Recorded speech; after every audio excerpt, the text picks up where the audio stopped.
back from my run. It's really one excitement after another these days, isn't it? Right, what we're going to do today is, hi, how are you? Look at a couple of books talking about excitement. You know me, it's Katy. And we're going to look at about 10 that I have for you. Going to go through them quite fast because we've other things to be getting on with, haven't we? Nothing more important than these. Okay, so first up we have Victoria Hansons' Kokomo. Now this is getting a lot of noise. It's getting a lot of people talking about this book. So I gave it a bit of a go. It is comes to us from Hansons. It is I suppose it's a book that's really a very clever and very funny look at mother-daughter relationship. We have a girl, Mina, and her mum who's an agoraphobic, who has never left the house, and it's why she suddenly decides she's going to. A lot of gaps filled in relationships. Oh, sorry, I should be putting it this way, shouldn't I? In the mother-daughter relationship, deals with bonds and identity. It has some very teary moments, but really seriously, this is a book that has a kind of a lasting impression on you. You carry it around with you for a while. Highly, highly recommend it. Give that one a go for all readers of all ages, really, and appeals probably to a very wide readership, I'd say. Go for it.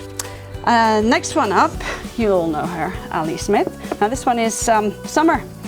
She's done the whole thing. This is the finale, number 4, having done all the seasons, and boy oh boy, coming to us from Hamish Hamilton, that's Penguin Round My House. Boy oh boy oh boy, she gets absolutely everything into these, doesn't she? If you've read the previous ones, you know what you're getting, and she does kind of, Ali Smith ties up kind of things that were hanging over us that she dealt with in the previous ones. I mean, she really does everything from Charlie Chaplin, Einstein, neglected women artists, and then all the relationships. It's probably one of the best reads out there at the moment.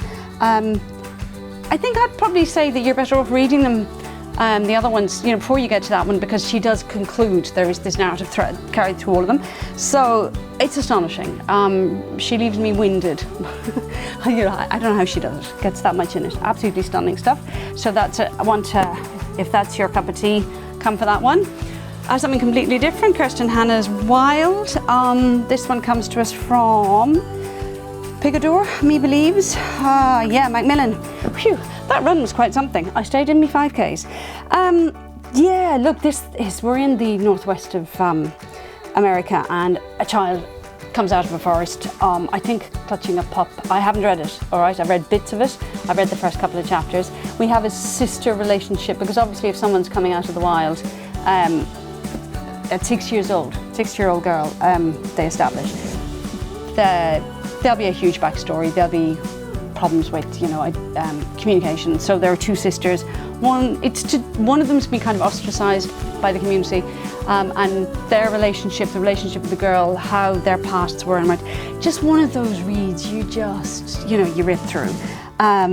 There's everything in there. There's healing. There's this, actually, what's lovely about as far as I've read, is the way the whole town is involved in, is interested in and involved in this child. A very good escape.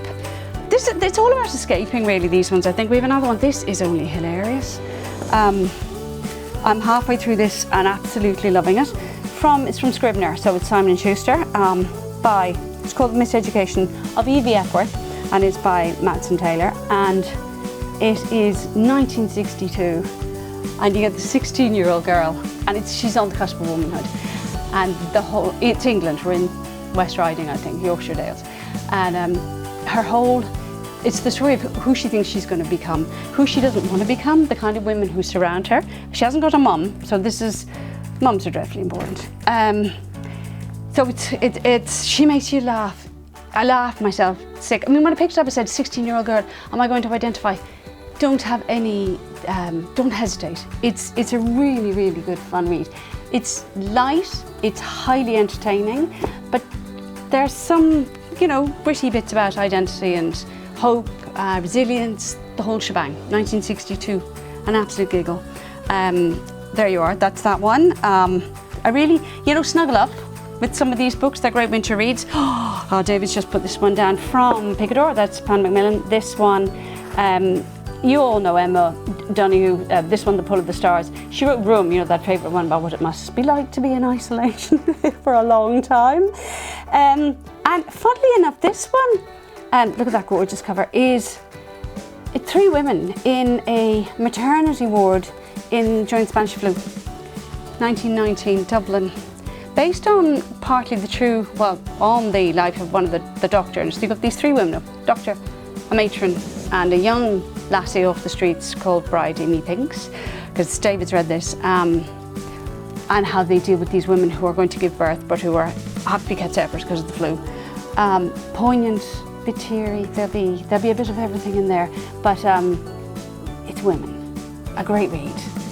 David couldn't put it down, faultless, research is faultless. Absolutely riveting.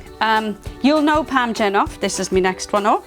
This comes to us from HarperCollins, Harlequin. I haven't read this one because I haven't had time. Funny that. I have read her other one, The Lost Girls of Paris, which I thoroughly enjoyed. Again, is this sort of, this is interwar, so we're 1919 Paris, daughter of the German ambassador. You can imagine that's going to have a lot of tensions. I love her writing. This one looks nice and dense. And I think there's going to be that, you know, that love story where, because of your nationality, what the implications are. Set in Paris, absolutely luscious, a great read. Get away from it all book there. For those of you who particularly love those Kate Quinn, those kind of narratives. Now, another hoot coming for you, if you want a bit of humour. DBC Pierre of Vernon Little Booker Prize winner in 2003. This one is Meanwhile in Dopamine City. This is a fascinating read and a fascinating sort of structure for a book. It comes to us from Faber and Faber, and you can expect with DBC Pierre to have a bit of a laugh. He also plays with a lot of other stuff. It's futuristic a little bit. You've got a guy who's working with, I think, it's a witch company, and he's got 2 kids, no wife, and there's a mother-in-law who has had custody and of the girl, particularly Shelby, his daughter, and she's sort of circling around looking to sort of point out his faults and say, you shouldn't be fathering these kids. And it's how, to win back her affection, he gives her first smartphone. So it's about how the world then suddenly splits. He doesn't believe in technology, but because of his daughter, he's kind of brought into it. So the world becomes both digital and non-digital. And just to give you an idea of what that means for your actual text, if you look at this, you're actually going to be reading texts that are like a 2 narrative strands going at once, a kind of a digital and a real life one. Intriguing. It's an absolute giggle in places. I haven't got through the whole thing. I think that's a cuddle up, get away from it all and get a bit of a laugh. So, a nice one there. I've never shown you this book before. I've never heard of this one, have you? The Last Migration by Charlotte McConaughey. I'm still saying to you, if you haven't come in for it, it's your loss. Best book out there at the moment. Well, it isn't. They're all brilliant. They're all great. But it's just that one where I think you're going to be taken out of your comfort zone and reassured that we're not all bad. This one, for my fantasy readers, which I'm sort of part of, Feathertide by Beth Cartwright. I've lost track of myself, I'm so smart. This one is this comes to us from Penguin Random House as well.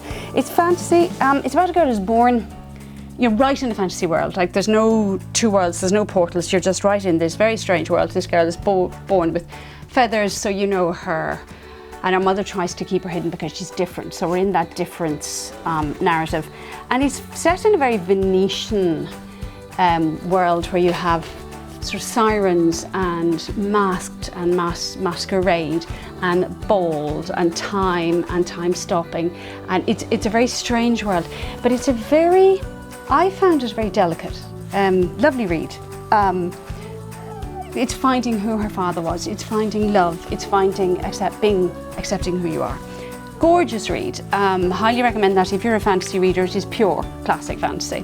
And the last one up, for those of you who liked the Twilight or loved the Twilight or absolutely swore by Twilight, finally, 10 years on, we have Edward's story. So you got Midnight Sun, Stephanie Meyer, and I'm trying to remember. This is from Hachette. Yeah, look, I've not read this. I feel daunted by 670 pages because what I know is that the rest of everything is not going to happen. You won't even get your books delivered because I'll be reading it. And it's, from what I've heard and what other people are saying about this, it's moved on. The writing in Twilight accompanied us when we were reading this at, 10 years ago. And now Edward has a much more mature, a grittier, a darker sort of narrative. I think it sounds like one definitely for the fans, and if you probably haven't read Twilight, you could sort of see what it's all about by getting it from the vampire perspective. But very excited about that one because that's a lot of you've been waiting for it, and it's an absolute brick. And you can forget the horrors out there and learn about the horrors that are in here. So there you are. That's my list of let's get away from it all reading if we have to. If you can't all get out for a run, well, you can do something vicarious. Enjoy them, and I'll have more the next time I've got more new releases in. And in the meantime, I might drop in and tell you something new about another book that I'm going nuts about. I'll see you again then. Bye.